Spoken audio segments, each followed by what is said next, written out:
I have a plan for the people of my country, for my country. স্বদেশ প্রত্যাবর্তনের দিন বিএনপির ভারপ্রাপ্ত চেয়ারম্যান তারেক রহমান 17 মিনিটের বক্তব্যে দেশ গড়ার পরিকল্পনার কথা মাথায় নিয়ে বলেছেন উই হ্যাভ এ প্ল্যান। তখন থেকেই আলোচনায় বিষয়টি। আমরা আই হ্যাভ এ প্ল্যান বাস্তবায়ন করতে সক্ষম হব। মূলত বিএনপির 31 দফা থেকে অগ্রাধিকার দিয়ে 9টি বিষয়কে গুরুত্ব দিয়েছে। এ নিয়ে কাজ করছেন একাধিক বিশেষজ্ঞ।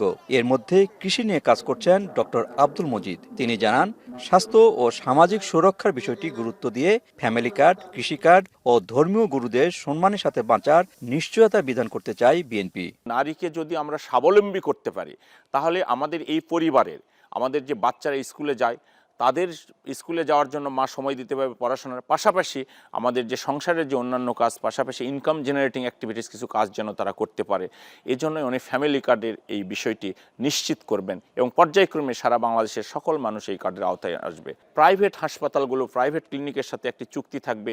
এই পিপিপির আওতায় এই সাধারণ মানুষগুলোর জন্য সরকারি হাসপাতালের পাশাপাশি প্রাইভেট ক্লিনিক থেকেও এই সেবাটি পায়। এছাড়া শিক্ষা, ক্রিয়া, খাল খনন ও দক্ষ মানব সম্পদ উন্নয়ন নিয়ে ভাবনা রয়েছে পরিকল্পনায়, যা উন্নত দেশ গড়ার সহায়ক হবে। মূলত এসেছে ওনার যে 31 দফা রয়েছে, যে 31 দফা পরিকল্পনা, সেইটা থেকে কিন্তু এই 9টি দফা সরাসরি কৃষকের কাছে নেওয়ার চেষ্টা করেছেন। তো এইটা যদি ওনার স্বপ্ন, ওনার যদি এটা বাস্তবায়ন করতে পারে, আমার বিশ্বাস বাংলাদেশ আবারও সেই উন্নত বাংলাদেশের কাতারে চলে যাবে। দেশ গড়া পরিকল্পনা বাস্তবায়নের জন্য রাজনৈতিক নেতা, শিক্ষাবিদ ও গবেষক সহ 21 সদস্য বিশিষ্ট কমিটি করা হয়। এই কমিটি প্রায় 1 বছর ধরে কাজ করছেন। মানুষকে আমরা এগুলা বুঝবো, অর্থাৎ মাজিদুর রহমান, এখন বগুড়া। জিয়া রহমান ফাউন্ডেশনের মাধ্যমে আমরা চেষ্টা করেছি।